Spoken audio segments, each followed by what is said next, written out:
Bien, Fede, ¿estás por ahí? Te perdimos un poco.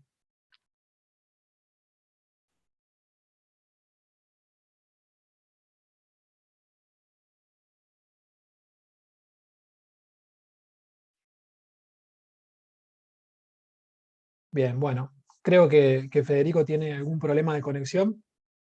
No hay problema. Aprovecho y me adelanto. Les agradezco mucho la presencia, la posibilidad de vernos una vez más. En esta ocasión, a diferencia de las previas, no vamos a tener una persona o un profesional que nos acompañe desde el lado quizá más de la macro, de la política, sino que más bien la visión la vamos a hacer in-house.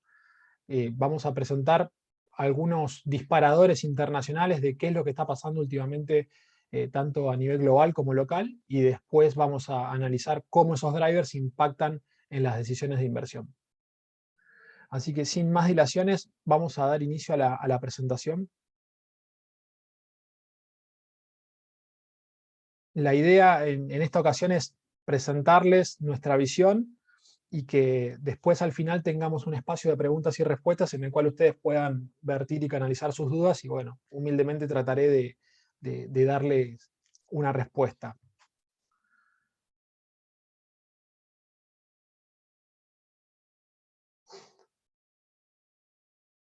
La hoja de ruta que tenemos es la siguiente. Vamos a analizar 3 tópicos en términos de panorama. Eh, Algunos comentarios sobre la guerra en el este de Europa, que me parecen relevantes. Los últimos desarrollos monetarios en Estados Unidos, que como pueden ver, va a tener una importancia crucial no solamente en Estados Unidos, sino en el resto del mundo. Y algunas consideraciones sobre Argentina y el FMI. Sobre el cierre de la presentación vamos a estar mirando alternativas de inversión tanto en el mundo como en Argentina. Yo me preguntaba cómo podemos encarar el entendimiento de un planeta completamente globalizado en el cual pasamos de una situación pandémica extraordinaria a una situación prácticamente de guerra mundial. Digo, es lo que yo me imagino en una situación hipotética, tener que explicarle a marcianos o aliens cómo en su temporada 2022, su serie Planeta Tierra, pasamos de una situación a la otra en tan pocos capítulos. Pero bueno, más allá de este comentario alegre, lo cierto es que la guerra en el este de Europa generó un shock inesperado, la verdad, no es un cisne negro porque está entre las posibilidades, pero el mercado no le asigna una probabilidad tan grande como la que terminó efectuándose. Más allá del desastre humanitario y la invasión en pos de, entre comillas, liberar a una Ucrania neonazi gobernada por una pandilla de drogadictos, como dijo Putin, lo cierto es que, y por supuesto de los 3,5 millones de refugiados, lo cierto es que es una guerra por recursos económicos, recursos estratégicos, una invasión de tipo imperialista como la que veíamos en el siglo XIX, eh, que impacta básicamente en el corazón, diría, de los productores de materia prima de Europa, porque hoy los jugadores internacionales más importantes son estos dos países beligerantes. Ucrania concentra el 61% de las exportaciones de harina de girasol, mientras que Rusia concentra un 20% de las ventas al mundo de este producto. Ucrania tiene 50% de exportaciones de aceite de girasol, mientras que Rusia tiene un 29% de share. Ucrania tiene el 17% de las exportaciones de maíz totales. Por su parte, Rusia tiene el 17% de exportaciones de trigo en el mundo, es el mayor exportador por lejos, y Ucrania tiene el 12% de las exportaciones de este cultivo. A su vez, Rusia es el segundo mayor productor de petróleo en el mundo y es el país con mayor peso en la comercialización de gas, no solamente de la región, sino también del mundo.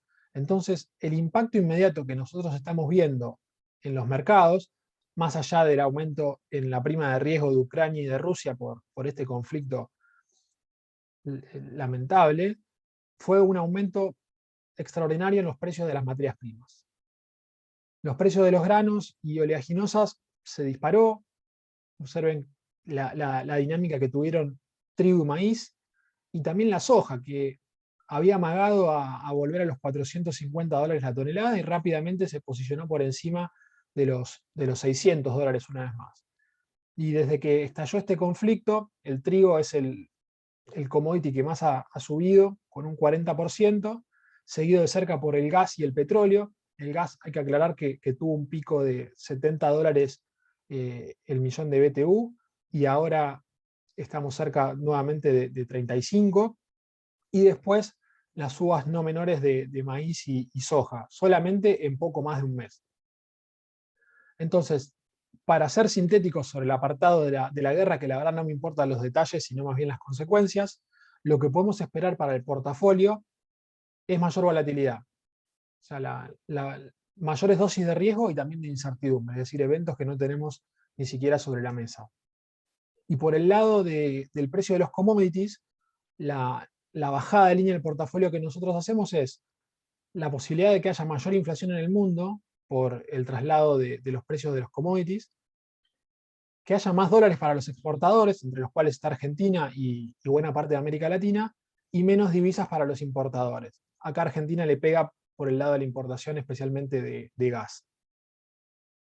Y siguiendo en Argentina, podemos ver un impacto fiscal de esta situación, que puede ser mayor recaudación impositiva a través de derechos de exportación, especialmente todo lo que es el complejo sojero, ¿no? que es muy importante por estos días.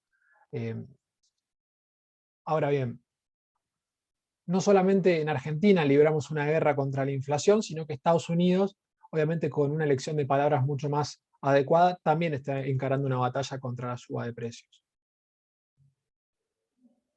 ¿Por qué? Bueno, porque la inflación headline, la general, el primer renglón, llegó a 7,9% anual en el mes de febrero y es la más alta en 40 años. A la núcleo no le fue mucho mejor, sino que también acumula una suba interanual de 6,4% y el registro también está entre los más altos desde el principio de los 80. Se decía que había un fenómeno transitorio atrás de la inflación, obviamente atribuible a cuellos de botella y a estrangulamientos por el lado de la oferta y la demanda, situación atribuible a la pandemia, pero lo cierto es que también Estados Unidos en los últimos 2 años aumentó 40% su oferta monetaria. También ellos le prendieron la maquinita, digámoslo. Pero donde más importancia se ve el aumento de precios es por el lado del IPC de energía, que subió casi 26% año contra año y le puso presión al resto de los precios de la economía. Recordemos que en Estados Unidos el traslado a precios del aumento del petróleo, por ejemplo, a los surtidores es inmediato. Tienen los paneles digitales como acá, pero ellos lo actualizan todo el tiempo. Algo similar a lo que pasa en Uruguay, por ejemplo.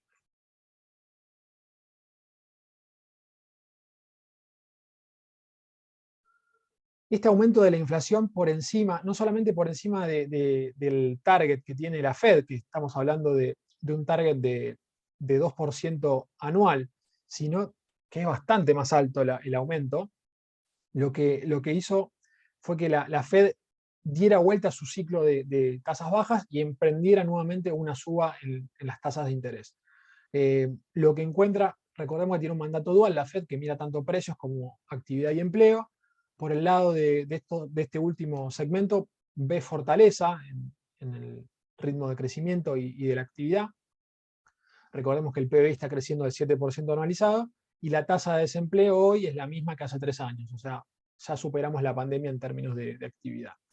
Entonces lo que la Fed está reviendo son dos cuestiones. Una, está subiendo la tasa de interés, lo hizo en la última reunión, subió 25 basis points, la primera sube desde 2018, y además está ya próxima a empezar a desarmar su hoja de balance, es decir, los treasury, o sea, los bonos del tesoro y los activos respaldados por hipoteca van a empezar a ser devueltos al mercado después de que prácticamente haya más que duplicado, un 120% fue lo que subió esta tendencia de activos desde que empezó la pandemia.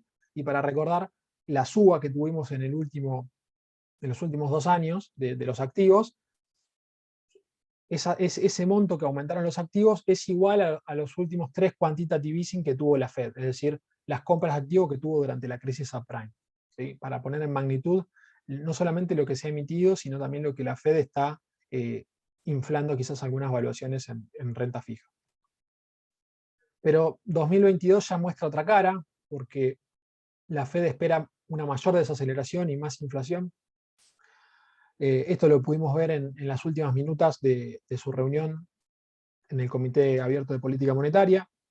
Se ve menor crecimiento, aunque se ve una estabilidad del empleo y mayor inflación para 2022. Se espera que haya 6 subas de tasas adicionales en 2022, una para cada reunión que queda, y hacia fin de año estaríamos levemente por debajo del 2%.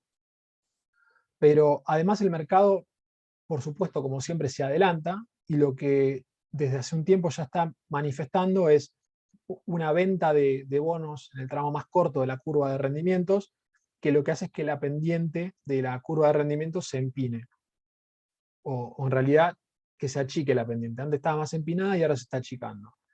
Eh, Como siempre, llevar el colorario a la historia. Tasas más altas significa que hay mejores oportunidades en Estados Unidos, por lo cual el dólar tiende a fortalecerse. Pero este cambio en la pendiente de la curva no necesariamente es positivo, porque suele ser un buen predictor de las recesiones. Cuando los títulos de corto plazo son vendidos y sus tasas suben más que proporcionalmente los títulos largos, hay una relación estudiada en la historia que ese indicador puede ser un buen predictor de una recesión. Fíjense este gráfico, las zonas grises indican las recesiones, y cada vez que la curva de interés, la curva de rendimiento se invirtió, 2 o 3 trimestres después hubo una recesión, es decir, el PBI de Estados Unidos cayó. Hoy estamos en el menor nivel, les diría, en casi 4 años de la pendiente entre los bonos a 10 años y 2 años. Estamos bastante lejos de lo que fue el promedio histórico.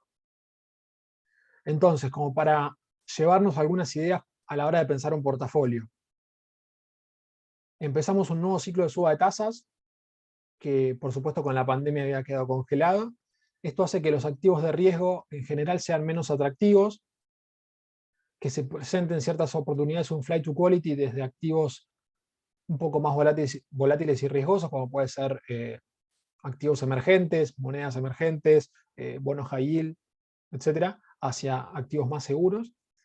Esto viene de la mano de un golpe a las valuaciones, porque, como ustedes sabrán, el precio de un activo hoy es el flujo de fondos descontado a una tasa de interés, y si esa tasa de interés, que es la libre de riesgo, sube, naturalmente las valuaciones caen, y a su vez esperamos una mayor fortaleza del dólar a nivel internacional.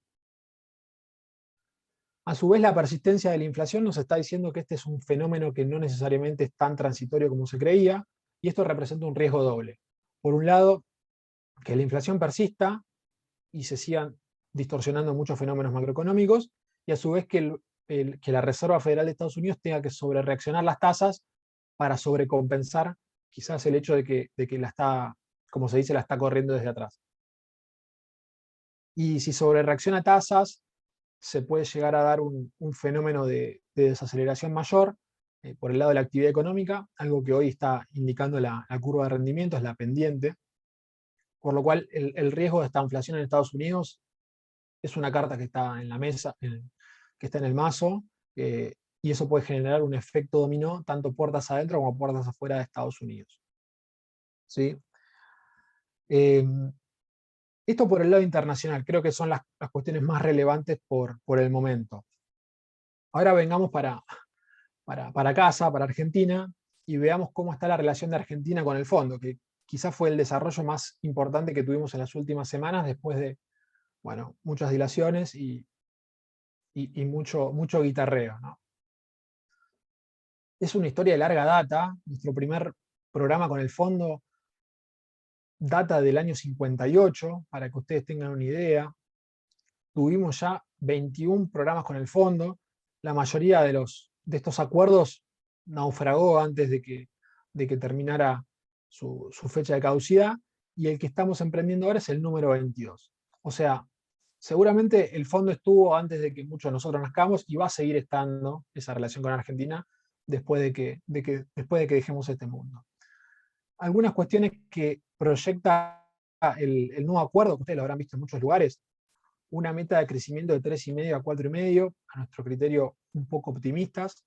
El arrastre estadístico que está dejando 2021 es piso de 3,1%, así que crecer 3,5% no se va a sentir en el bolsillo o en la calle. Una inflación de máxima de 48, que también ya quedó obsoleta esa meta.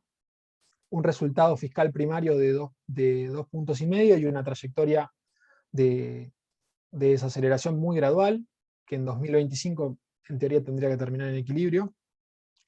Un superávit de cuenta corriente más moderado que en 2021 y una acumulación de reservas netas de 5.800 millones de dólares. Nosotros sintetizamos las claves de este programa en el siguiente cuadro. Les puede quedar a modo recordatorio para no estar mirando tantos números. Esta desaceleración gradual del déficit que les comentaba, la ayuda y la confianza en una segmentación tarifaria para reducir el déficit.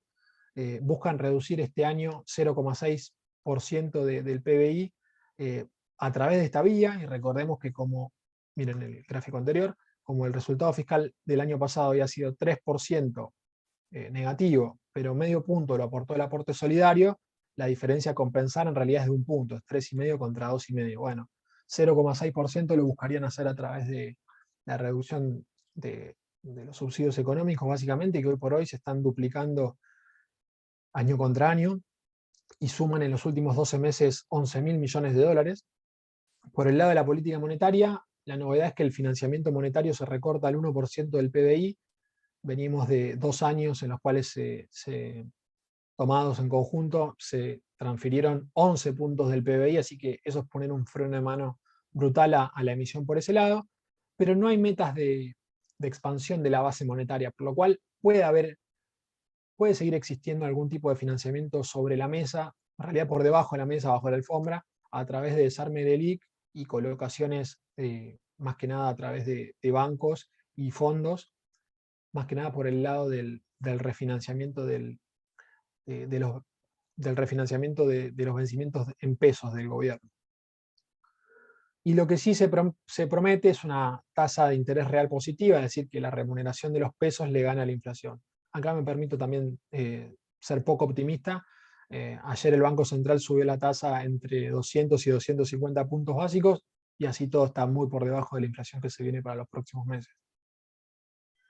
Una acumulación de reservas netas por el lado de la política cambiaria de 5.800 millones de dólares en 2022, pero si le restamos el refuerzo que el FMI nos estaría dando este año, es un número mucho más moderado, no llega ni siquiera a los 1.500 millones de dólares. Así todo es muy difícil por este contexto argentino con la brecha tan alta y un cepo que evidentemente también pone palos en la rueda a la actividad.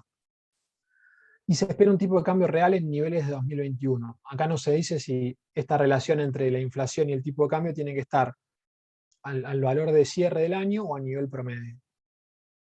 Y por el lado de las reformas estructurales, que quizás es lo que a uno le importa cuando mira la dinámica de crecimiento de largo plazo, la productividad, cómo están los factores productivos, acá no hay nada, no va a haber reforma por el lado de previsional, por el lado tributario, por el lado de apertura comercial, etc. No hay ningún tipo de cambio por ese lado. Se pateó para el siguiente acuerdo. Y también se patearon los vencimientos, por supuesto. Después de que reestructuramos con los bonistas en 2020 y que ahora reestructuramos nuevamente con el fondo, observen cómo queda la pila de vencimientos en dólares, considerando los bonos reestructurados y lo que hay que pagarle al fondo. Hasta 2024 estamos bastante tranquilos porque tenemos que pagar menos de 5.000 millones de dólares, pero ya en 2025 la factura asciende a 10.000 millones de dólares. Y fíjense los siguientes años, ¿no? Tenemos prácticamente 5 años después, 6 años les diría que tenemos que pagar más de entre 15.000 y 20.000 millones de dólares por año a nuestros acreedores.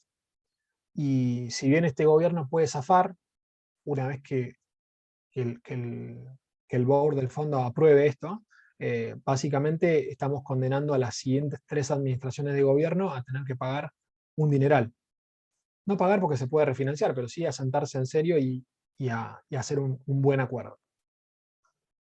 En definitiva, lo que me estoy llevando hoy de Argentina para el portafolio básicamente es que vamos a ver un mayor crawling peg y ajuste de tarifas, por lo que está pactado con el fondo, o al menos en lo declarativo, ¿no? Pero como no hay anclas monetarias, termina siendo un programa o un acuerdo inflacionario. Es más, la inflación le juega a favor del gobierno por el lado de que tiene más de la mitad del gasto corriente, jubilaciones, pensiones, planes, etcétera, que ajustan por la fórmula de movilidad jubilatoria. Entonces, la inflación nueva, si es más alta que la previa, este ajuste va a estar siempre por detrás y en términos reales el gasto se va a licuar. El problema es que si el gobierno cumple con su meta de bajar la inflación, le termina volando el gasto este que le estaba diciendo corriente, porque la inflación de atrás va a ser mayor que la inflación futura. Entonces es un dilema que tenemos ahí. Como no hubo una declaración de que va a haber un aumento del tipo de cambio real, lo que vemos nosotros que la delgada línea roja que se decide nunca cruzar es el dólar oficial. Nosotros vemos bajas probabilidades de que se dé un salto cambiario discreto, a pesar de que hoy las reservas netas están virtualmente en cero. No deja de ser un plan light, el acuerdo con el fondo, y este gradualismo trae un montón de problemas por el lado de la credibilidad y de la solvencia fiscal, porque básicamente no arregla nada, posterga, dilata, procrastina, por lo cual la deuda argentina no tiene los drivers claros que uno esperaba que tuviera una vez que el acuerdo estuviera sellado y rubricado. Bueno, les había adelantado un poco esta cuarta conclusión, que las próximas 3 gestiones de gobierno están realmente asfixiadas de vencimientos, muy complicados, por lo cual parece ser inevitable que haya un acuerdo con el fondo un poco más duro, más parecido a lo que ha sido con otros países, que haya reformas en serio y que eventualmente haya una nueva reestructuración con bonistas privados.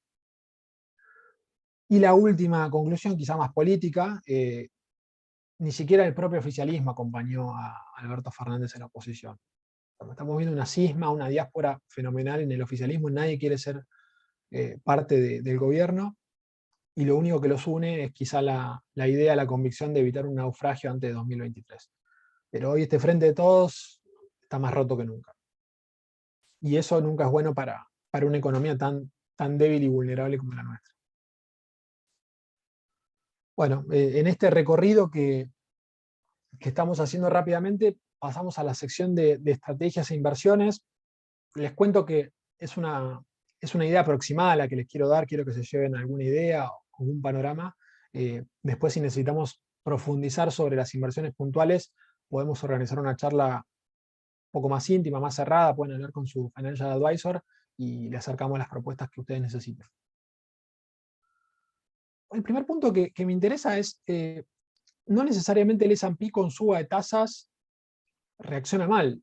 O sea, Wall Street, por lo que les decía, que un papel o un activo financiero, su precio tiene descontado el flujo de fondos futuros a una tasa de interés, o sea, este fenómeno de suba de tasas no siempre pega hacia atrás en las acciones. Fíjense qué interesante los retornos que tiene el S&P promedio anual en los ciclos anteriores de suba de tasas. Lo que nosotros vemos es que en promedio ha subido 9% anual en ciclos de suba de tasa, lo cual es un número muy importante, y salvo que la inflación sea como en los 70, que llegó a niveles de 12, 13, 14% anual, representa en definitiva un rendimiento real. Quizá más magro por el efecto de la inflación, pero no necesariamente negativo, que es algo muy positivo. Y tomando una métrica de evaluación muy sencilla como es el price earning del S&P, el price earning es eh, un ratio que indica, según las ganancias de las empresas, en cuánto tiempo recuperamos la inversión, tomando el precio actual, obviamente asumiendo que esos earnings, esas ganancias se reparten íntegramente como dividendos. Eh, Hoy tenemos un price earning de 25, tomando los últimos 12 meses. Obviamente no es el más bajo, o sea, sacando el de la previa de las .com, es el más alto, pero también si uno mira hacia adelante, la economía y las empresas son mucho más sólidas, y esto lo vemos con el forward price earning. Mirando hacia adelante es de 20 veces a un año, 18 a 2 años y 16 veces a 3 años. Entonces hay expectativa de que haya ganancias todavía, y no estamos hablando acá prácticamente de empresas que no generan un peso o un dólar. Las hay, por supuesto, pero en el índice general se ve mucho más sano que en periodos anteriores de suba de tasa.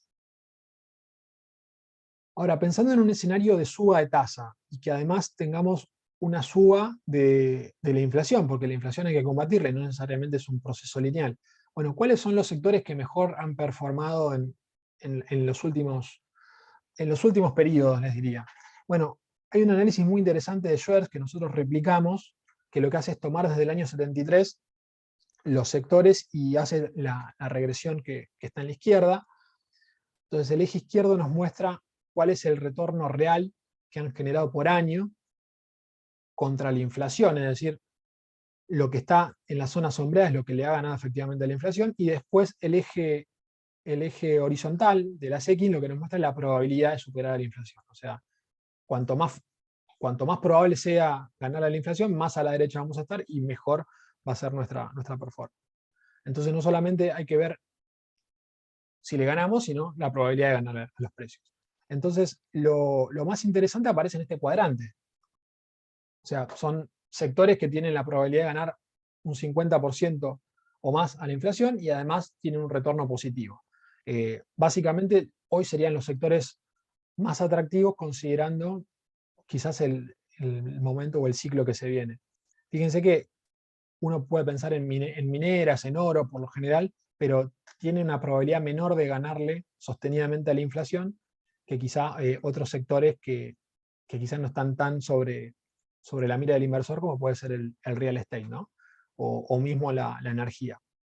Y después el siguiente gráfico, el de la derecha, lo que nos muestra es una relación entre el S&P emergentes y el S&P commodities. O sea, pueden ver que hasta, les diría, principios de 2021, la relación contra commodities estaba muy a favor de las acciones, es decir, cuanto más alto están estos indicadores, significa que Estados Unidos se pone más caro respecto de emergentes y commodities y viceversa. Entonces lo que vimos es una reversión fenomenal de este indicador, la línea celeste, por lo cual les diría que hoy las acciones norteamericanas no están tan caras contra commodities como si lo estuvieron, dado este revalúo fenomenal que tuvimos en las materias primas. Y por el lado de emergentes sí todavía parece predominar una fortaleza del S&P. Así que mirando rápido y pensando que la historia se repite y que revierta la media en algún momento, quizá el S&P está más interesante contra commodities que contra emergentes, ¿no? Los emergentes tienen un montón de problemas, pero bueno, puede ser una buena oportunidad que pueden captar mediante los ingresos comerciales vía exportaciones de commodity, ¿no? Que es el canal más directo en muchos emergentes. Más allá de que a nivel financiero pueden tener un buen.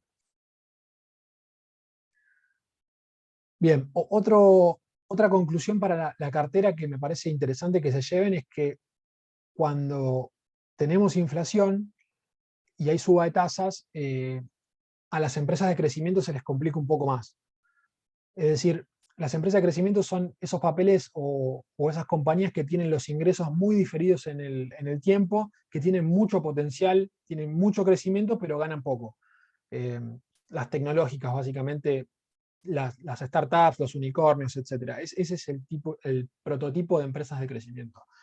Lo que nosotros encontramos es que sufren más estas empresas por la suba de tasas, por ese descuento de flujos futuros que están muy atrás en el tiempo, que por la inflación alta, porque en definitiva las ganancias nominales pueden subir.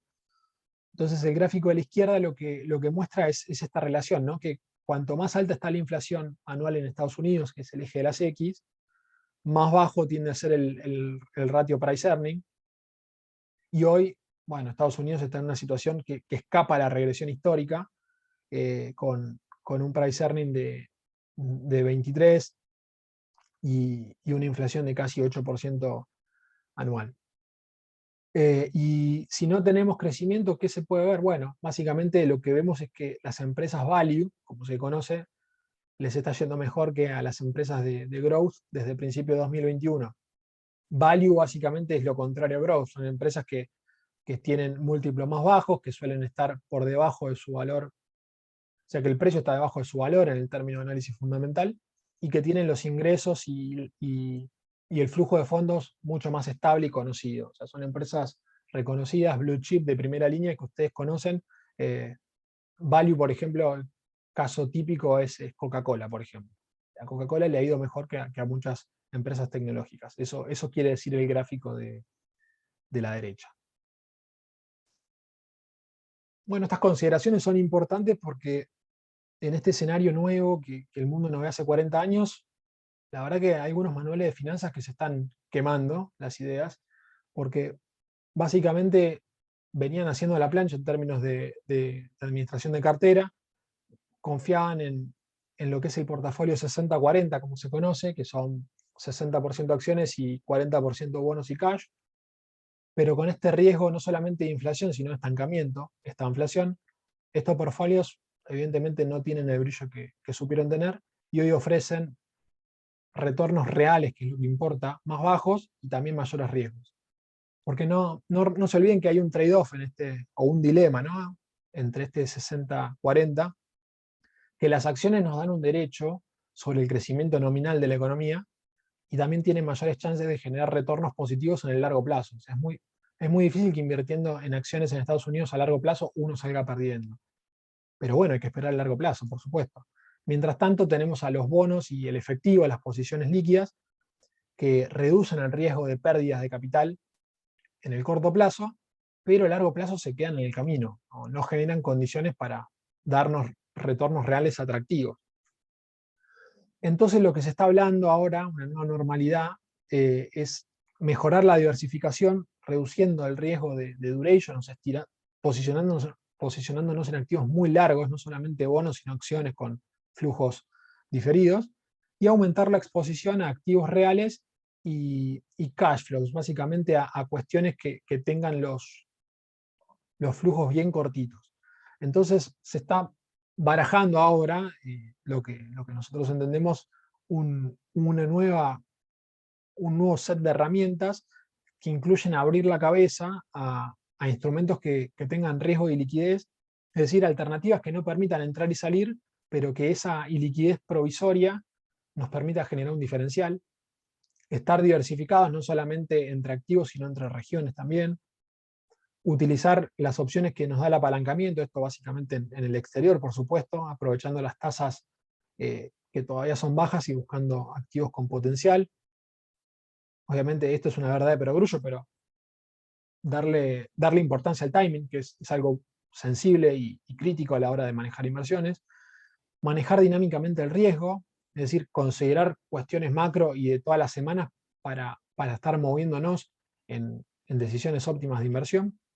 Y aprovechar, como siempre, la sobreposición de opciones financieras para estar cubiertos ante escenarios asimétricos. Bueno, en definitiva, quizá para el mundo, lo que nosotros estamos recomendando, les doy, si quieren, el panorama general, es mirar en serio activos reales. Commodities, hay un pero por la suba que tuvo ahora extraordinaria, pero de largo plazo se puede charlar. Real estate e infraestructura. Entrar de lleno en el mundo privado, en lo que es private debt, private equity, private real estate, a través de fondos comunes de inversión y fideicomisos, también una práctica muy, muy habitual en inversiones offshore. Para los que sigan mirando acciones, nosotros hoy en este contexto priorizamos más las empresas tipo value, que tienen múltiplos más bajos que el S&P y que tienen flujos cercanos en el tiempo y ganancias un poco más estables, ¿no? Que la de crecimiento, que quizás es una moneda al aire a veces. Y dentro de estas acciones value, priorizar a aquellas empresas que tengan cierto poder de mercado y que puedan remarcar los precios y trasladarlo, ¿no? Porque no solamente se resiente las valuaciones por el lado de la tasa, sino también por el lado de las ganancias nominales, ¿no? Y si no puede trasladar los precios, estamos ante un problema. Y después mirar cuestiones un poco más exóticas, que acá quizá es algo más sofisticado, pero mirar acciones que son tipo bonos, básicamente los convertibles, y bonos que son tipo acciones, o sea, buscar papeles defensivos que tengan altos dividendos, o sea, que en la práctica terminan siendo un instrumento de renta fija por ese dividendo jugoso y generoso que le llega al accionista. Pasando a Argentina, tenemos unas condiciones obviamente idiosincráticas muy diferentes a las que está viendo el resto del mundo. Mientras el S&P venía de máximos, Argentina está coqueteando con los mínimos. Por el lado de la renta variable tenemos papeles que valen lo mismo o hasta hace poco valían lo mismo que en otras crisis de envergadura, corregido a precios constantes. El Merval, que hoy está en la zona de 460, valió menos solamente en lo peor del default y la pandemia, en lo peor de la crisis subprime y la nacionalización de FJPs, y durante buena parte de la crisis 2001 y 2002. Y después, si lo quieren ver como precios corrientes, bueno, tuvimos valores cercanos al tequila, al default ruso, y a cuando estatizaron YPF y pusieron el primer cepo. El upside es innegable con las acciones, no lo voy a negar.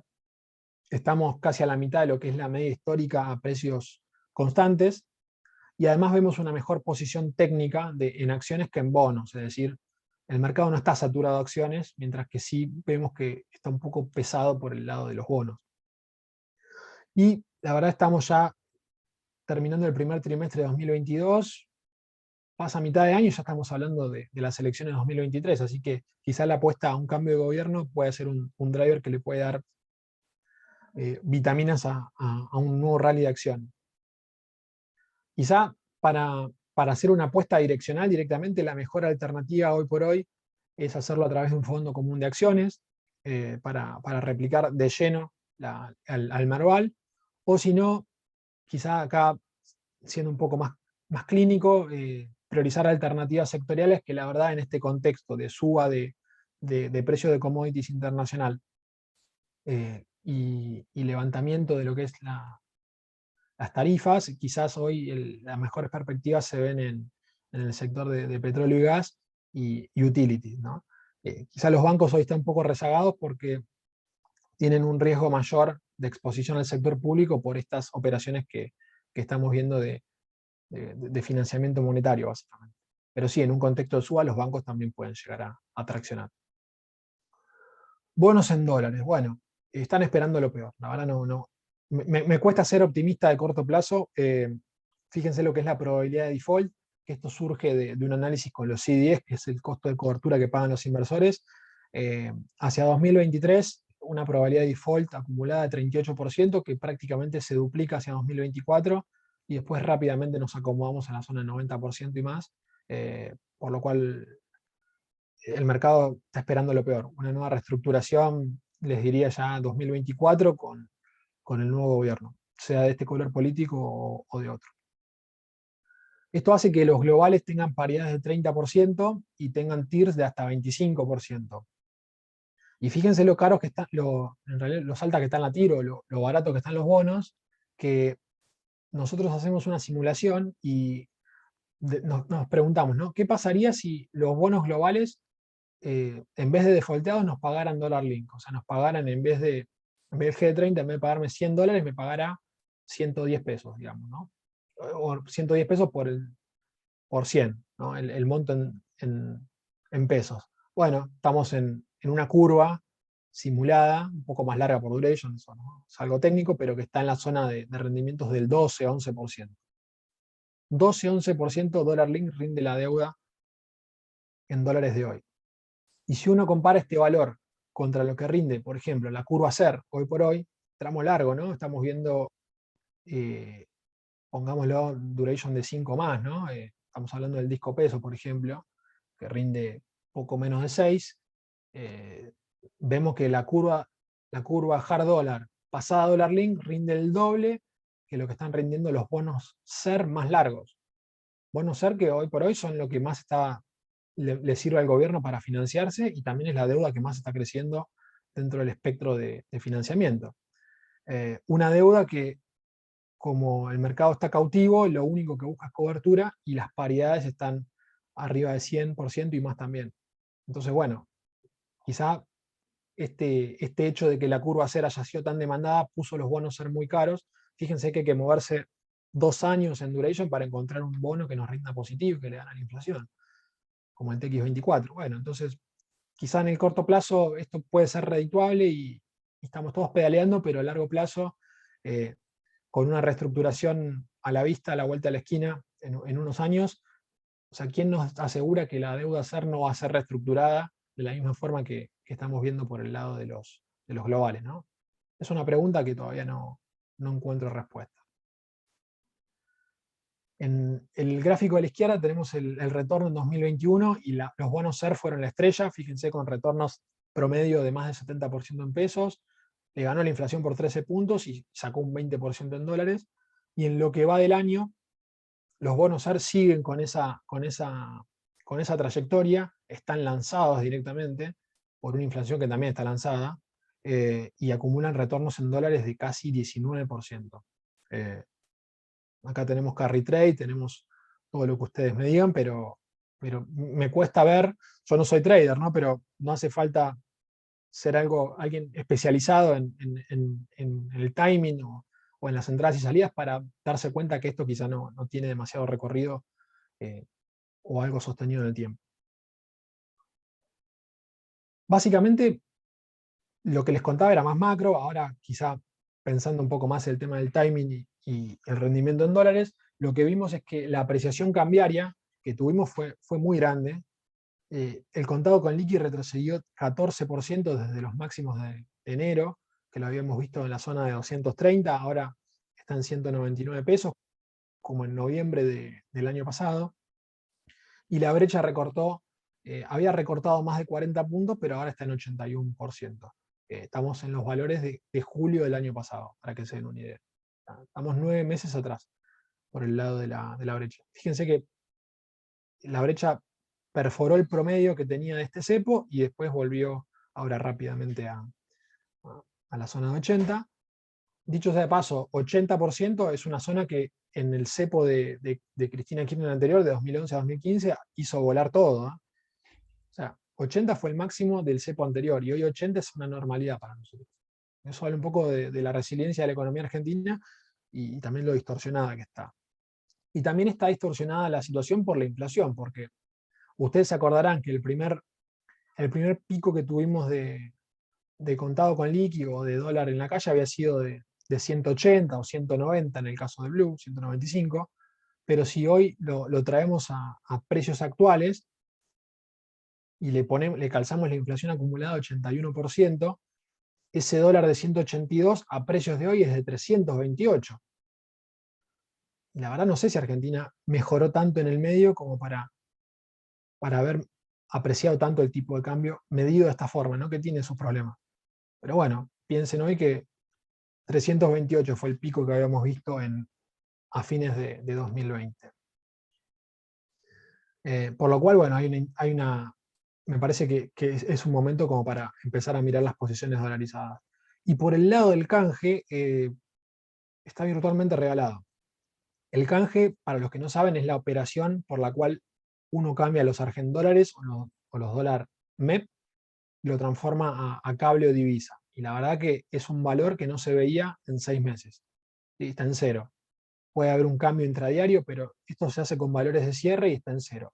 Y fíjense que la línea gris es el AL30 y antes el AI24. Obviamente, como se volvió un producto ilíquido, nosotros tomamos el GD30, que es nuestro caballito de batalla.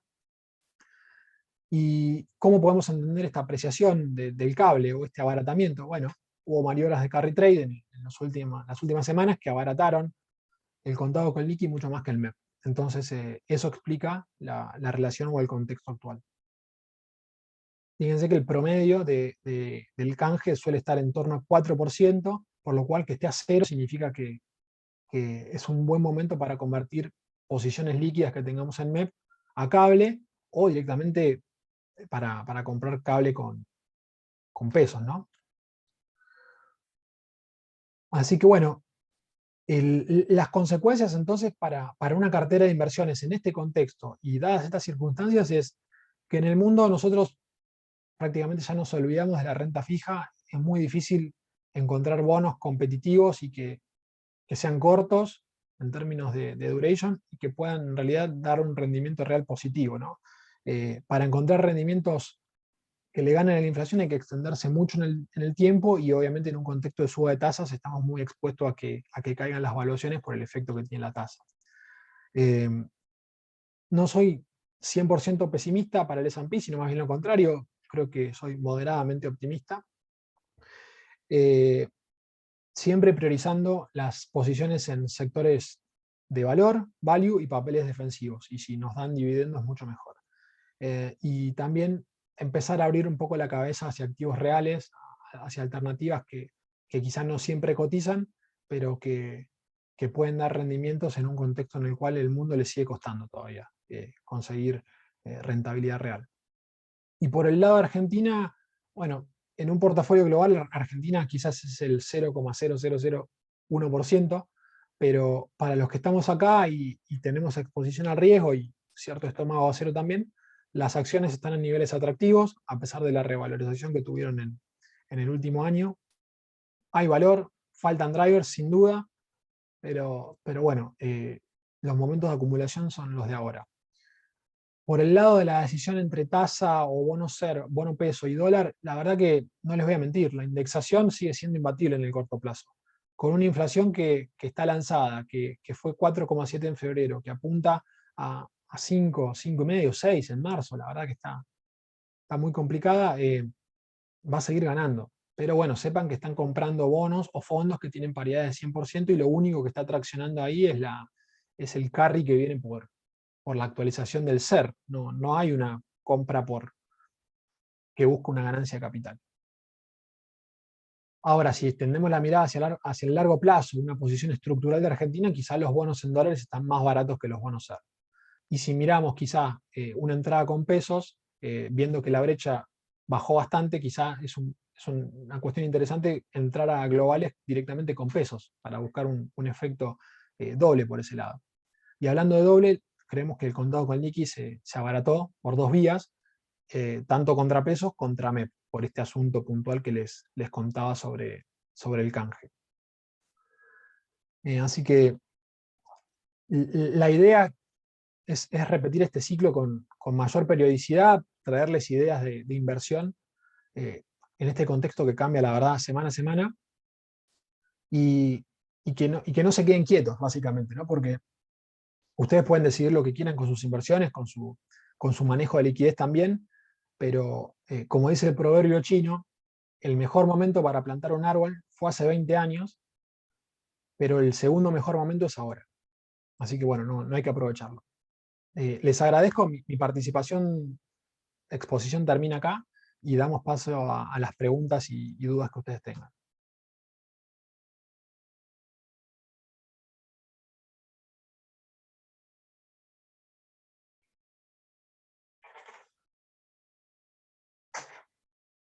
Bien, me llegan preguntas por el chat y también por vía privada.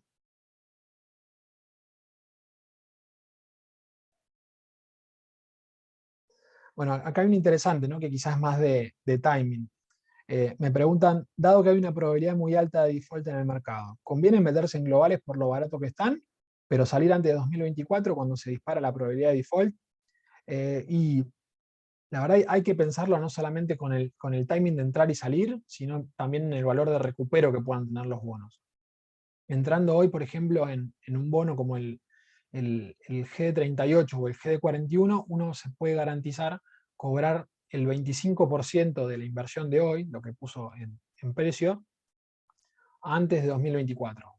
O fin de 2024, uno puede cobrar en realidad un cuarto de valor por la renta que genera. En otros bonos eso no se da de esa manera. Entonces, si podemos cobrar eso y además tenerlo, por ejemplo, el bono, no sé, por una posición estructural, por motivos estructurales en realidad, lo que uno espera es que ese haircut que pueda tener en una reestructuración futura, bueno, no sea tan pesado o tan fuerte como el mercado está poniendo en precios hoy, ¿no? Que básicamente está diciendo que más de un 70% de poda es probable. Así que yo miraría eso por un lado y después por otro siempre priorizaría la ley internacional por sobre la ley local, y dentro de la ley internacional, que tiene mejores condiciones legales y de cobertura, miraría los bonos GD38 y GD41 por una cuestión también de, al ser hijos del discount y el par, como recordarán, tienen el indenture, el prospecto es 2005, ¿no? 2016 como el resto de los bonos. Entonces, con estas cuestiones técnicas uno se puede cubrir un poquito mejor. Otra que me preguntan es si tenemos que hacer una apuesta de corto plazo a hacer, si conviene entrar en el mercado primario. Lo que vamos a encontrar en el mercado primario básicamente son letras SER, o bonos o canastas de bonos que son un poquito más largas. Entonces, para entrar al mercado primario, la verdad, por lo general salen con un premio, por lo cual está bueno, pero solamente me quedaría limitado a letras SER, o sea, a títulos que vencen de acá a menos de un año. No entraría en bonos SER más largo para con tal de ahorrarme ese spread, digamos, ¿no? Otra que me hacen que es interesante es si tiene sentido subirse a los bonos Dollar Link, eh, viendo que están rindiendo positivo y que se abarataron en el último tiempo. Bueno, con los Dollar Link hay una cuestión interesante, porque el acuerdo con el fondo estipula que el tipo de cambio real se va a mantener constante, por lo cual la lógica dice que el dólar tendría que moverse como la inflación, más o menos, ¿no? Obviamente una apreciación en Brasil o en otros socios comerciales nos favorece. Pero el problema acá es que, como les decía, el fondo entendió que para el gobierno tocar el tipo de cambio es una línea roja que no quiere cruzar. Entonces, por eso le permitió al Banco Central no solamente va a buscar que acumule reservas netas, sino también le puso un tope de 9.000 millones de dólares a la posición vendida en futuros. ¿Qué quiere decir? Esto quiere decir que básicamente el Banco Central puede vender, hoy está por debajo de 4.000 millones la posición, puede vender casi 5.000 millones y más también, aplacar los futuros de dólar, que hoy están rindiendo promedio 50% anual, y de esa forma bajarle la espuma a las expectativas de devaluación.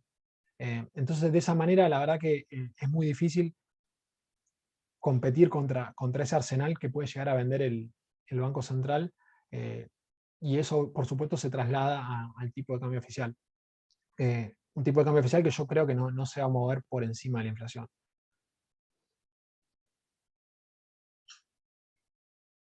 A ver si tenemos alguna otra más.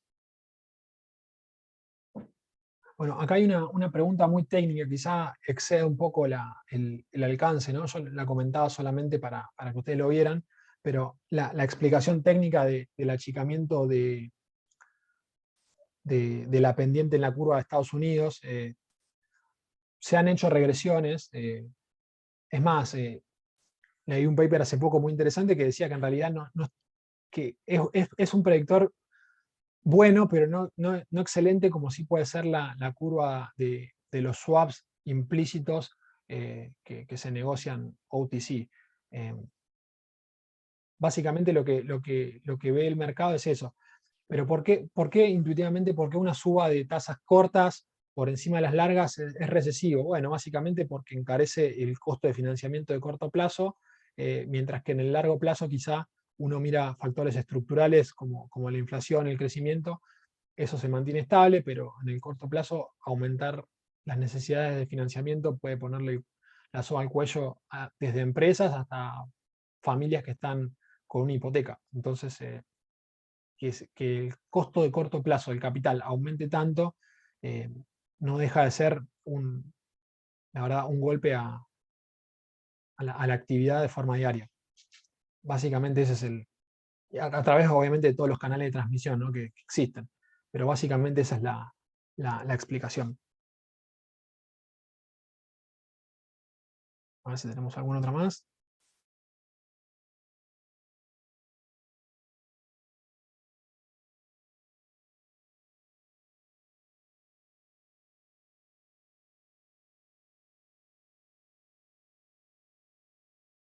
Bueno, acá me comentan que quizás no todos tienen en claro que los bonos y los fondos Dollar Link se, se ajustan por el dólar oficial.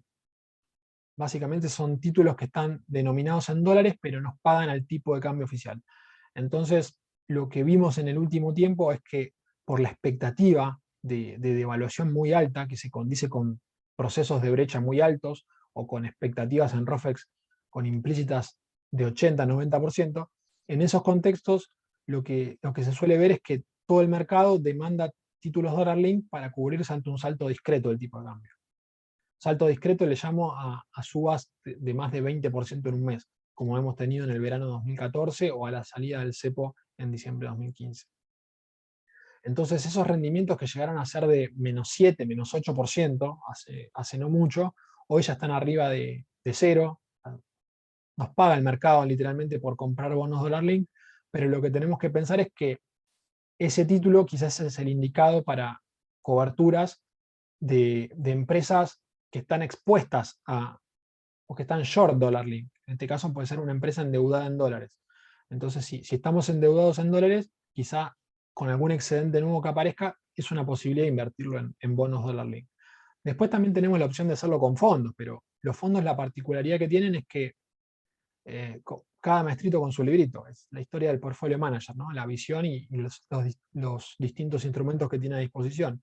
Hay fondos que invierten en títulos soberanos dólar link, hay otros fondos que prefieren más posicionarse en ONs dólar link, que son los títulos corporativos, y hay otros que directamente hacen una estrategia sintética y compran títulos de corto plazo en pesos y le ponen una cobertura en ROFEX para que el sintético quede un producto dólar link. Entonces, bueno, dependiendo de las condiciones de mercado, nosotros estamos muy atentos a ver qué tipo de perfil tiene cada fondo a la hora de recomendarlo, ¿no? Porque eso cambia mucho la performance que puede llegar a tener una cartera de inversión que busca cobertura en un momento un poco más disruptivo que el actual.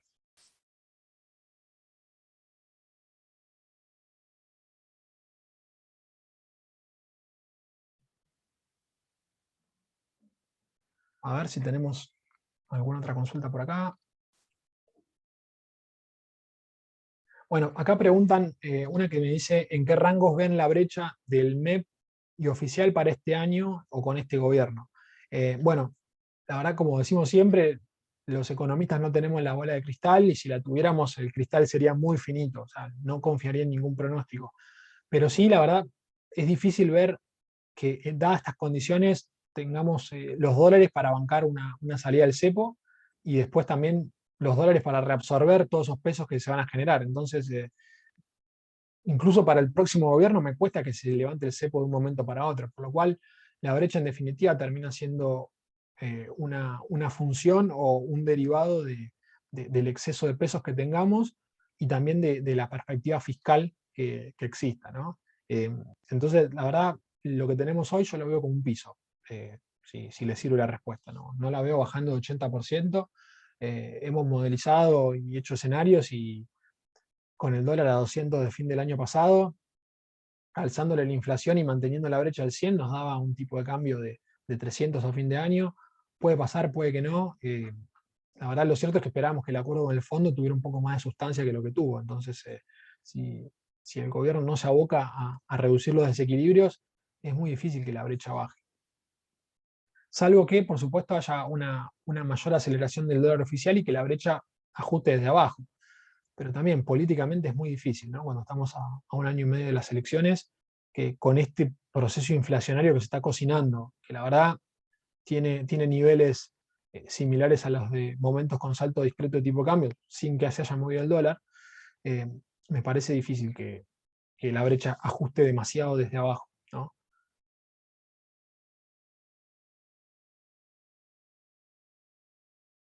Bueno, acá otra preguntan si el dólar fortaleciéndose no afecta a los precios de commodities que se evalúan en dólares. Sí, la respuesta es sí, un dólar más fortalecido, dado un precio constante de commodities, hace que los commodities valgan menos, por supuesto, pero la reacción que tuvieron los commodities fue extraordinaria y la verdad que está compensando el, el movimiento que tuvo el dólar, que fue mucho más lento. Entonces, si se quieren, eh, los commodities anduvieron en avión y el dólar está yendo en auto, para hacer una analogía.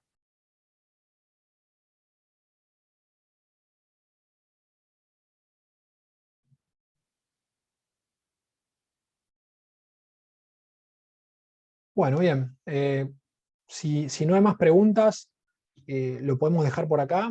El video lo vamos a estar subiendo también para que los que quieran revivirlo o los que quieran verlo en el caso de que no lo hayan visto lo puedan hacer. De mi parte, agradecerles la participación de ustedes. La verdad, muy amables el haberse subido y espero que esta presentación les haya sido muy útil. Así que hasta la próxima.